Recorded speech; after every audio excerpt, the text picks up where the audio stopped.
Wait! He has another son, Michael Herzog, who is Israel's ambassador to the United States. I've run out of Herzogs, but I love it. I love it. And then there is another world famous Irish rabbi, Emanuel Jacobovitz. Ah, Does that name sound familiar? no. Yes. Jacobovitz. Yeah, well, okay, yeah, like the Emanuel family in this country. Yeah, Chicago mayor, doctor, the whole family. Yeah. Emanuel Jacobovitz, who was chief rabbi, first of the Irish Free State and then of the Republic of Ireland, became the #1 chief Orthodox scholar of Jewish medical ethics. When I was in rabbinical school 1,000 years ago, when we were studying medical ethics, we studied Emanuel Jacobovitz. So the Irish rabbis have done pretty well for themselves. As a matter of fact, if you do study Jewish medical ethics, you will still study Jacobovitz. There have been new scholars since then, but Jacobovitz created the field, chief rabbi of Ireland. Okay, now, true confession. I know everyone on the Zoom, therefore I trust you not to share this with anyone. I do remember the Erev Shabbat decades ago when I cut into the challah that now you're in pain, that Risa had baked for our Shabbat dinner, and it was green. Do you know what it's like to cut into a challah and it's green? It was fun. The kids liked it. I'm glad. I had an emotional thing. Yes, he did. Okay. He had a fit. I want to specify that I did check. The Talmud nowhere forbids a green challah on St. Patrick's Day on a Friday. Okay, so I want to conclude this. You could have green bagels today. Yes. I want to conclude this by wishing all the best to all who will be partying with leprechauns today. I wish you happiness. Okay, that's the introduction. All right, we can go forward. That's good. Well, thank you for that. Rabbi, Oh, what God. about the two of the most famous characters in literature who were Jewish and Irish? Okay, Leopold and I'm sorry, I'm losing this. Molly Bloom in literature, Okay. Irish. It had to be Brad. Yes, Leopold Bloom was an Irish Jew. That is absolutely true. And Brad, what's the book? Ulysses by James Joyce. Oh, Okay. my God. Okay, absolutely. Yes, I don't think he was one of the greatest Jews in Jewish history. But we give him a Jew. Okay. You said you had two. Was there? Oh, the mother, husband. Husband and wife. Okay. Molly. Yes, Molly. Now, I hate to do this, but we're going to move on to the Sedra. And it's a combined Sedra, as I said. Now, the first Sedra, that's the combined Sedra, is all about the building of the tabernacle. And I've promised that I don't repeat myself, so I'm not going to be talking about that. I'm moving instead to the second Sedra, which is called Pekude. Kude. And now, Pekude means accounts, accounts, accounts. What happens in Pekude? I do. Thank you. Thank you. There it is. All of them are there. Okay, Ellen Bernstein is here. We welcome Ellen. Thank you. Now, what happens in Pekude? I don't know. There is an event in the desert. In Vayakhel, the description is all of the building of the tabernacle and also about Shabbat. If you believe this or not,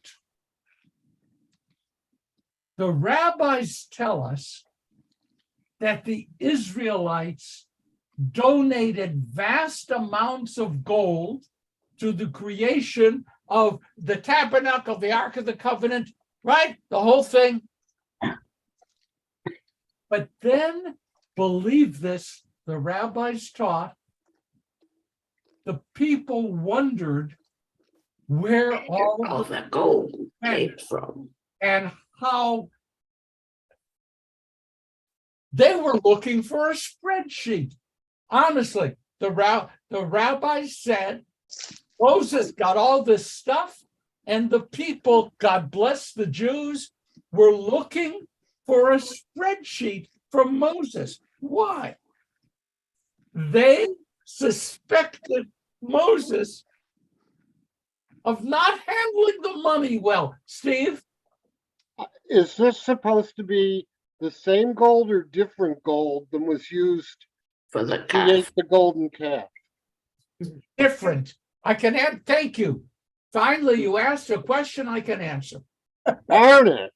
Well, listen, I'll send you a little present. When the golden calf incident was created, Moses had the calf burned, the ashes mixed with water, and the makers of the calf had to drink it. So that gold It's is gone. gone. This is more gold. Very Okay. convenient. Okay, now, people gave all these gifts and they suspected that Moses misappropriated the money, that he was not as accurate an accountant as they would have liked. So Moses in Pekude, if you read it, gives an accounting of where everything is. Ladies and gentlemen, we know that the Torah was written thousands of years ago. And this Sedra about financial misdeeds or suspected financial misdeeds has nothing to do with March of 2023, right? We agree, because it was written 2,000 years ago, right? So if I mention the name of Sam Bankman-Fried, does that strike a bell? Yeah? Okay, so it strikes a bell, something about FTX cryptocurrency exchange, 8 criminal charges. It's happening right now. How did the rabbis know to put that Sedra right here? Okay, wait. I'm not going to mention the shutting down of the Silicon Valley Bank now, right? The dramatic shutting down of the Signature Bank, which, by the way, was bankrolled by an Israeli bank. Okay, so I'm not going to mention that because that's too parochial and that is weird. I don't want to do that. I'm not even going to mention the need of the Swiss-based International Bank for an almost $54 billion bailout from their national bank this week. I could only mention the First Republic Bank that just received a $30 billion. Now, if you're going to say that bank fraud is something that only was something people worried about 3,000 years ago, I'd like to point out it remains a concern today. Okay? I also am not going to mention there are a few cases that I've listed that involve Jewish people. Okay? Why would I mention that? That's like anti-Semitism. So I'm not going to mention that. Ladies and gentlemen, for all those listening to this on a recording, Moses was found clean of any financial problems. So that you want to end the story. Okay. So that's another section of today's study. What exactly was the accusation? They did build the tabernacle. What was he accused of doing wrong? Exactly. Well, now you're asking me, how do I read why the rabbis invented that accusation, right? Because nowhere in the Torah does it say, and the people looking at Moses said, you're driving a very expensive chariot. How did you get the money for that? So, no, the rabbis looked at the Torah, the last section of the book of Exodus, and tried to figure out why was there a sudden listing of where all the gold went? The answer, they invented. The people must have challenged, they created this. And then they answered it. By the way, I strongly approve of anyone who creates a problem which only they can answer. Lorraine. If I'm hearing correctly, but please correct me if I thought that this whole idea of the gold and the jewels and all the treasures that were contributed towards the tabernacle, that it was contributions from all the things that were taken from Egypt, right? Like on the way out. Am I lost, or is Lorraine, a little bit? Be honest. a little bit concerned because again, this is being taped and God knows who's going to listen to it. Lorraine, that didn't happen that way. Okay. In the Torah, okay, just between the two of us, no one else is listening. In the Torah, it says that the Israelites borrowed from the Egyptians, and then the rabbis would say they did it during the 3 days of darkness. And that's how they got all this gold. If you're going to ask me as a pseudo scholar, I emphasize pseudo. You're going to ask me as a pseudo scholar, how did the Israelites build Steve Miller's golden calf and the ark, which was gold on the outside, gold on the inside, all of the garments that went into the tabernacle and the tent of meeting, all of that? They didn't. None of that was possible in whatever it was that the Exodus constituted. Remember, this is just between us, right? The description in the book of Exodus of what the tabernacle, the ark, and all that looked like is probably very much a Second Temple period writing, retrojected into the desert. So it's hard for me to say, how could they have gotten all that gold from the Egyptians when probably they didn't? So they didn't get all that gold from the Egyptians. The Second Temple period saw a magnificent sanctuary, which was retrojected into the wilderness period.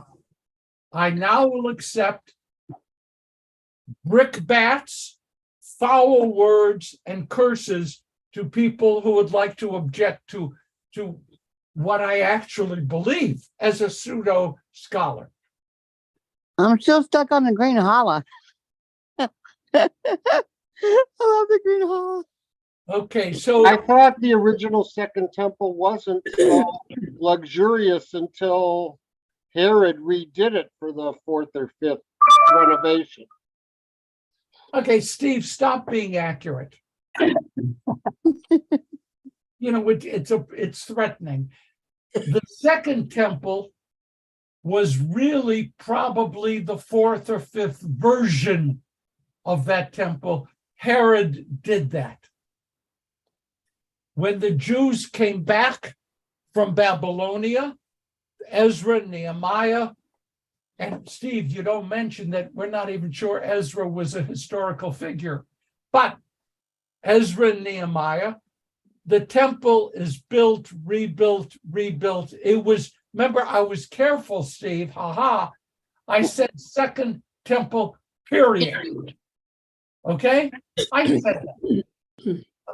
Right, but I thought when you refer to that in terms of the biblical writings, it's earlier than Herod. Oh, definitely. The Torah was canonized. That's not a camera. That's a term referring to formally closed. The Torah was canonized ish 400 BCE, long before Herod, but in the so-called Second Temple period. Are you with me? Okay. Now, I'm going to give you a purchase that you can only make through Amazon. And no, I will not get a penny from this.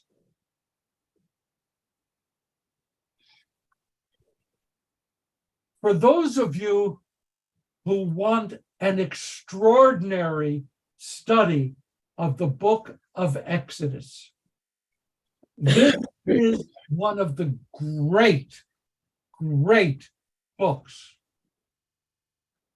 Okay, Aviva Zornberg is committed to Freudian psychoanalysis. That's a little bit iffy now, but she's committed to that. She has a mastery of the material that Brad would love, the ancient literatures and so forth. This is a master work. And if you are interested, ain't easy, okay? Ain't easy. But if you want to own a masterwork of the study of the book of Exodus, this is the book. It's called The Particulars of Rapture, Reflections on Exodus by Aviva Zornberg. Unbelievably great. It helps us get a contemporary understanding of what is going on in Exodus. She struggles with the symbolism of everything that was created. She wrestles for deep underlying connections. And what she says, I see Benjamin Goldfarb is here. Hi, Benjamin Goldfarb. There's none like this. There's none like it. And no, you're not going to pick it up and read it through like a novel. No. But over the course of the year, if you spend time reading it, you will be changed. Okay? You will be changed. And because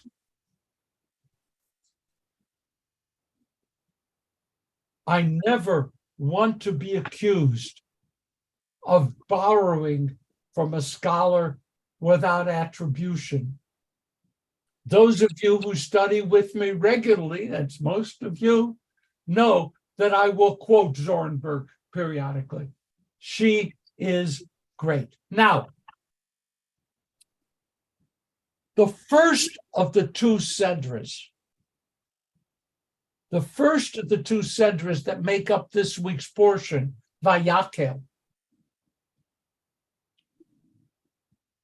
balances between the laws of Shabbat and the laws of building the tabernacle.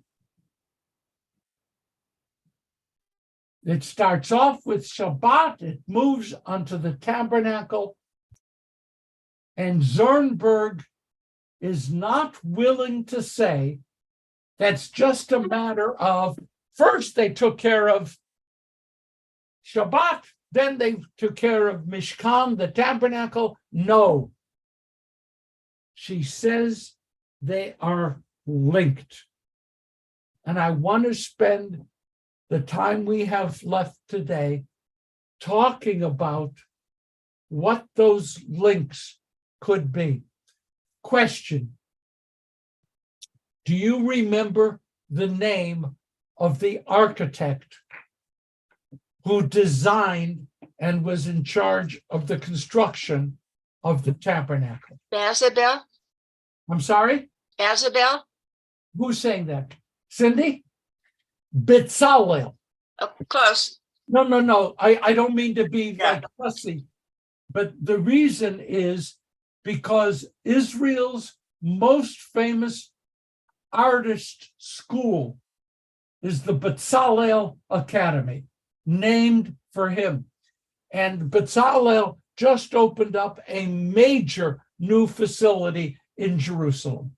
It is a very important school of art named for Bezalel. So we'll call him Bezalel. Okay?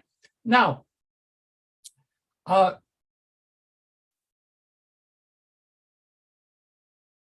here's the deal. Moses gets the instruction from God as to how the tabernacle, the ark, are to be constructed. The rabbis don't accept that as the complete story. The rabbis insist that an image of the ark, the tabernacle, the tent of meeting existed in heaven. And Bezalel brought into physical existence that which existed in heaven. Now, I'm going to push a little bit because there's a parallel to this in Jewish thought. I'll help you. What else existed in heaven before it was manifest physically on earth? The Ark of the Covenant? I see Steve. Okay. Jerusalem. Pardon? Jerusalem. Okay. Now we're getting a pattern. There's the Yerushalayim Shomala, the heavenly Jerusalem, and the Yerushalayim Shomata, the earthly Jerusalem and the earthly Jerusalem and the heavenly Jerusalem touch in the navel of the universe, is what it's called. Wow. There is the navel of the universe, the Temple Mount. You have to understand, we're dealing with vast amounts of mythological, theological creativity. The rabbis believed that Jerusalem is so important that it existed in heaven, was replicated on earth, and they touched at the navel of the universe, which is an old theme in mythology, the navel, right? The navel of the connection is Jerusalem, the Temple Mount.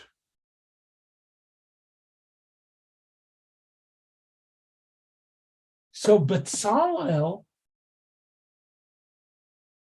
created on earth part of the institution which existed first in heaven. But there's one more first in heaven, then on earth.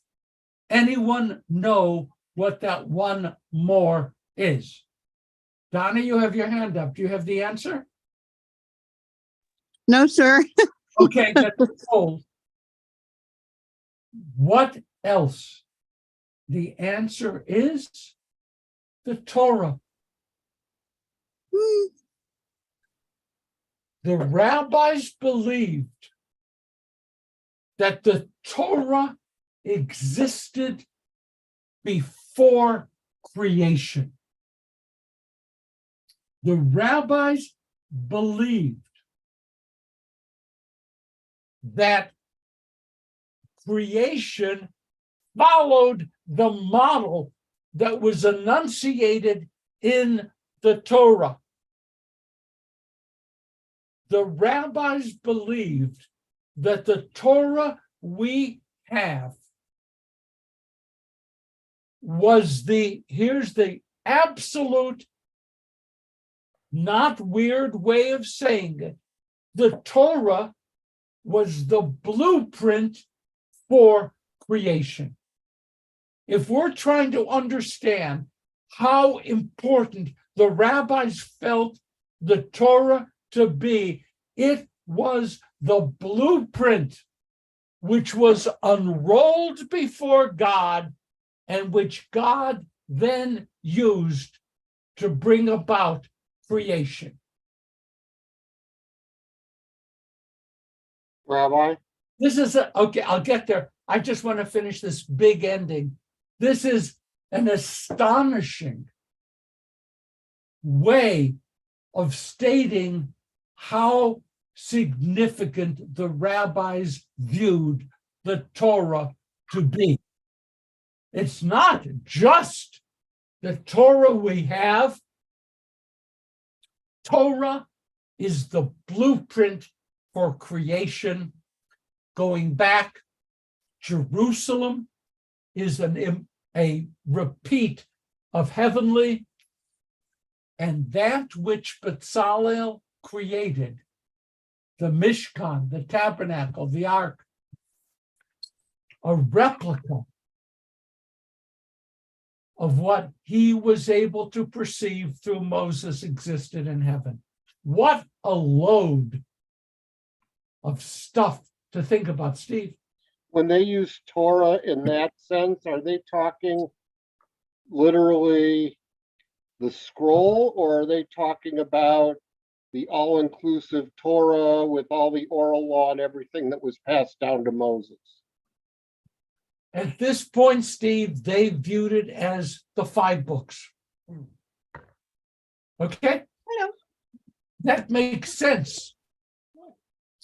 Because the rabbis will describe the scroll as open before God, like blueprints, and that's how God created the world. So it's safe to say, not the oral law. We're talking Torah. Okay, I see Donna, I see Lorraine, I see Brad. Donna? Okay, I see Lorraine. Lorraine, are you there? Yeah. Yes? I'm here. I was wondering the source of where this interpretation came from. Because I think if my memory is not failing me, there is a parsha where a verse or a couple of verses where there's an exchange where the angels are telling God, why are you giving them this, meaning to the humans, right? The Torah, right? Like, why are you giving them the Torah? I think that there was that type of interaction. So my question is, did the rabbis extracted that interpretation directly from the text of the Torah, or were they just developing these ideas from somewhere else? I don't know. There is a book entitled The Rabbinic Imagination. It is a very big book. What you're describing is no more in the Torah than Abraham knocking down some idols. This is the world. Again, we're talking only the two of us. The world I love best in Jewish studies is Midrash. This is all rabbinic Midrash, starting from before it came to be written down, but Midrash is a major content of Talmud, but the Midrashic collections of just Midrashim is huge. Much of what we assume to have been always Jewish is the creation of Midrash. It doesn't make it less. It is just the way in which Judaism grew. And I'm going to say something again, Lorraine, just between us. At the same time that Midrash and the Talmud, but Midrash specifically, was being created, the Quran was being created. And scholars are very happy to say that the Quran contains Islamic Midrash on Torah texts. We have to be, the field of comparative religion is fabulous. Fabulous. So many. When the Quran says that Ishmael went and built what became around the Kaaba and Mecca, it's all Midrash, but it's Islamic Midrash. But the world, we know, was heavily into creating this kind of material. Okay, Brad. You're not on. I don't hear you. Thinking about what you said about comparative religion a second ago, the Greeks also had a concept of the belly button or the navel of the universe. It was called omphalos, from which we get the word umbilical. That was the derivation of that word. And the Greeks believed that was a Delphi. So I'm curious, was this a very common sort of preoccupation in the ancient world amongst the different cultures, religions, this business about the navel of the universe? I'm not good there because, again, it's beyond my pseudo-scholarly expertise, but I have read a lot that navel is an image widespread. Okay, but don't take that as being, the final absolute. But yes, the image, look, mother gives birth and the umbilical cord, the baby, build it on high. One of the greatest moments of my life, I was allowed to cut the umbilical cord for one of my grandchildren. Wow! I will never forget that. Neither will she. No, but okay. So yeah, the navel image is very widespread. I have Brad taken care of. I'm going to move forward. Okay. All right. Now, I was talking about Aviva Zornberg, talking about Bezalel. The Mishkan, the tabernacle, you got to hold on to this, had two directions of importance.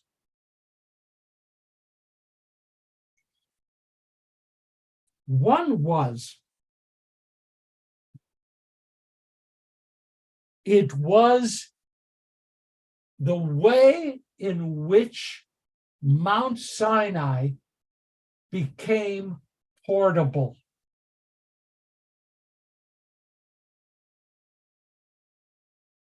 What happened on Mount Sinai, again, just assuming the accuracy of the Torah text, right?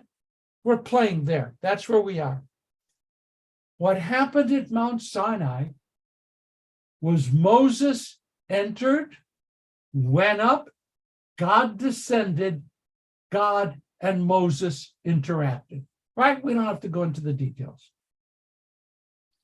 That is precisely what will happen in the tabernacle throughout the wilderness wandering. The tabernacle, in some ways, replicated the experience at Sinai. The question that shaped all of this. Steve asked before about the written Torah, the oral Torah. The rabbinic tradition would insist that Moses receive all of the written Torah and all of the oral Torah from God. How was that even possible? Moses had this incredible memory that it was like, what? No. Moses kept going into the tabernacle, the tent of meeting, all through the wilderness wandering, encountered and communicated with God. And it was during that period that all of the Torah, written and oral, was revealed to Moses. That is mainstream rabbinic teaching. Do you see the parallel between the tabernacle and Mount Sinai? Moses enters, God descends, speaks to Moses. Let's see if you remember. Where does God, I'm going to end the sentence with a preposition. I try not to do that. From where does God speak to Moses in the tabernacle? Between the two cherubim on the Ark of the Covenant. Remember? I do try to connect this stuff. Yes, sir. So the experience at Sinai continues through the entire Exodus wandering. The ark and the tabernacle had another purpose in the wilderness. When the ark moved, when God wanted the people to move from place to place, some 40 What, different go outside? in the wilderness, what led them in the direction in which they had to go? The ark was at the head of the march. The tabernacle led the way. Now, the tabernacle was disassembled, so the priests carried the pieces of it forward, and the people followed.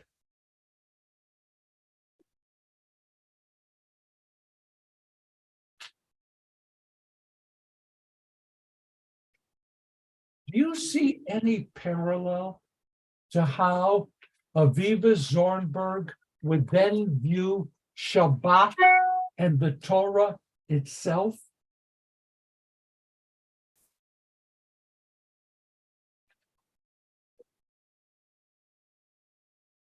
The Torah is what leads the Jewish people during the wilderness of life. The Torah is what maintains communication between God and the Jewish people. By the way, you know, every once in a while, I will question some ancient beliefs, or maybe a lot, but I do not question that the Torah remains the doorway through which the Jewish people seek an understanding of God. Okay? You're finding out a lot about me from this recent. That midrash, which I haven't heard before. I just made it up. Okay. That midrash is the first understanding that I have to the question, why did it take 40 years? That's that answer. Yes. There was a lot of work. I like that. They weren't just wandering then.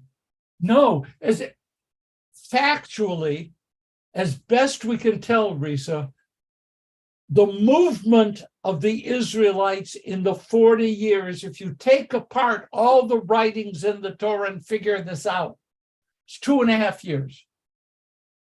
Most of the time, they were stable in one location or another. The movement of the Israelites, it didn't take them 40 years of crawling on their knees so that they could get to Canaan after 40 years. No, they were mostly stable. Worse, in the book of Deuteronomy, how much wandering is talked about? Very little. In the book of Numbers, lots of stories of moving from place to place. In the book of Leviticus, no movement. Okay? The stories of the wandering, 2.5 years, mostly we have no idea what was going on during the 37 and a half years of stability. Most of what we know are stories of the 2.5 years, not of the 40.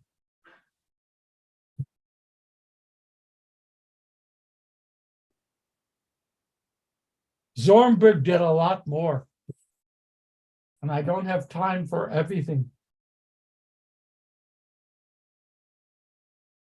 Stormberg draws, and we're going to have to end here in a minute,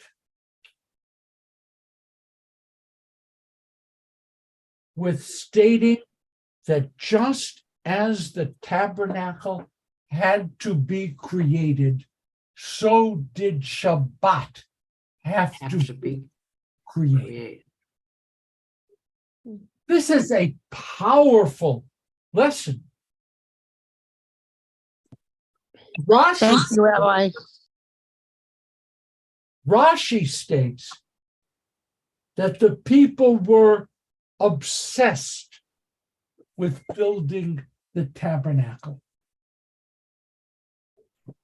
And the rabbis want the Jews to be obsessed with building Shabbat. And I'm just racing through all kinds of stuff here.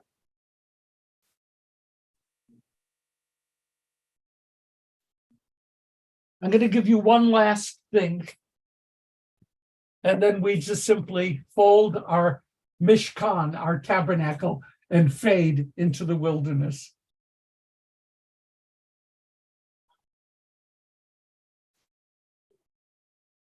The rabbis used gematria to link the tabernacle and Shabbat.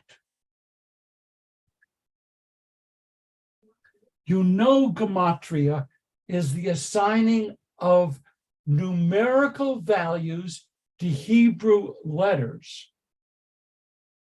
and then taking those numerical values and putting them into other words with the same numerical value. I know that that's confusing, but I assume you actually know this stuff. An aleph is a 1, a bet is a 2, gimel 3, yud 10, kaf 20, lamed 30, mem 4. I can do that.